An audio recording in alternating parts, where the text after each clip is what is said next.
where would you have a leadership void? Is it an experience void? Is it a talent void? Is it a leadership void? I'm not trying to be cute here. The answer is no. The answer is no. I'm asking. There's not a. Well, just shut up and let me answer. No. Jerry, when you go into the locker room, what I'm asking is, do you see the intangibles? You're not asking me that. I gave you the answer. When I go into the locker room, there's no leadership void in my eyes. Okay. Now, that's your answer. Let's move on. We should mention Jerry Jones did then go on to profusely apologize, said it was just a culmination of frustration that had been building up for a long time. But Nick, I'll start with you. What was your reaction to what Jerry Jones had to say and how he said it?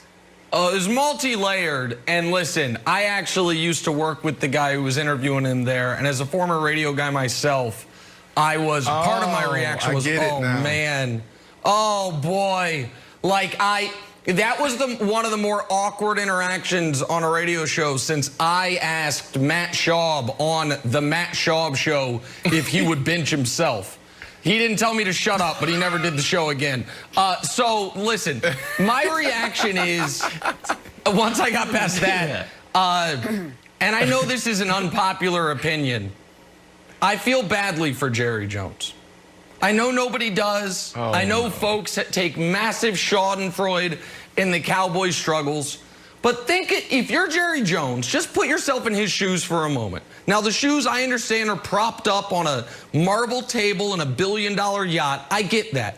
But he loves football. He lives for football. And think about what the last 6 years have been. Since Dez caught it, but he didn't, and that Super Bowl chance is wiped away. The next year, Tony Romo gets hurt.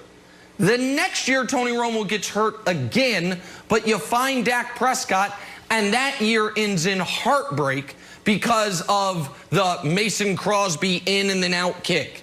The next year, you're fighting with the league all year about Zeke, and you miss the playoffs. The next year, you think you turn it around by signing Amari Cooper, and you lose another playoff heartbreak. The next year, you blame it all on the coach because you can't win close games, and then you're at this year. All your pieces in place, as expensive of any team as you have, everyone ready, seemingly everyone healthy, and it's a disaster. And you're 78 years old, and you're like, what more can I do? So I feel badly for Cowboys fans. I feel badly for Jerry Jones. They didn't deserve to have Dak Prescott break his ankle, have the entire defense forget how to play, and maybe have hired the wrong coach. So that's my reaction, Brandon, is I feel badly for Jerry Jones because I can only imagine how frustrating the last half decade has been for him. Then go get a leader. Then the question is right. You know, it was valid. It was a valid question to ask, right? Go back to what you said, Tony Romo, hit the Tony Romo days. You go in that locker room, what broke down that team? Tony Romo, Jason Witten, Terrell Owens, even Jason Garrett, they were all fighting. They didn't get along. And then you fast forward to today. Like, show me where the leader is. There isn't a leader there. There isn't a Bobby Wagner on the defensive side where you look at the roster and say, that's the guy. There isn't a guy on the offensive side where you say, that's the guy. You have your best player on the offense right now who is turning the ball over every single game, dropping balls, going through his hands, picks all over the place. So when you look at this question, to me, it's valid. Now, Jerry, he could have been a bit more of a professional, right? Like, I understand that it's tough sitting there talking to the media every single day, but I understand that, you know, that question should have been asked because that's the only thing that's missing on this team. They have the roster. They have a good coach, I believe, okay? Not on the defensive side, but they have enough on the offensive side. So why does it look like this? While maybe you have the answer, but for me, you know, this right here was a valid question. They need leadership. All right, so Brandon, you're saying that like basically Zeke should step up and fill that void. We know that offensively, he said that he wants to carry the load now that Dak's gone. But do you think that inside the locker room, that's Zeke's job as well? Well, what I'm saying is they need a leader, and I don't know if if it's in that locker room, right? Like, it's either you're a leader or you're not. I do believe it's a skill. I do believe you can grow. All right, can you go not get at this point of the season, right? Because you can't. So it's a wrap. It's tough. It's tough for a guy to come in mid-season and be that guy. It just doesn't happen. You don't know him. You know, you got to build relationships. There's going to be some chemistry, some continuity issues. So no, you can't just go get a guy mid-season and think that he's going to galvanize this locker room and galvanize this team. It just doesn't happen. So, you know, you would expect that Zeke is that guy. You would expect that those guys on the defensive line that they pay so much money that they would be the guy, but they're not.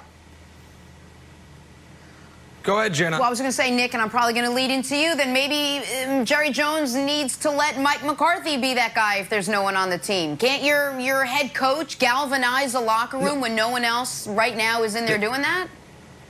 Well, listen, obviously, part of the head coach inherently is leadership. But I think what Brandon's talking about is from a player's perspective, that it's top down from the head coach, but then each individual side of the football, and then maybe even smaller, each individual position group has leaders. I get that on the offensive side, the leader clearly and obviously was Dak. He suffered a horrible injury.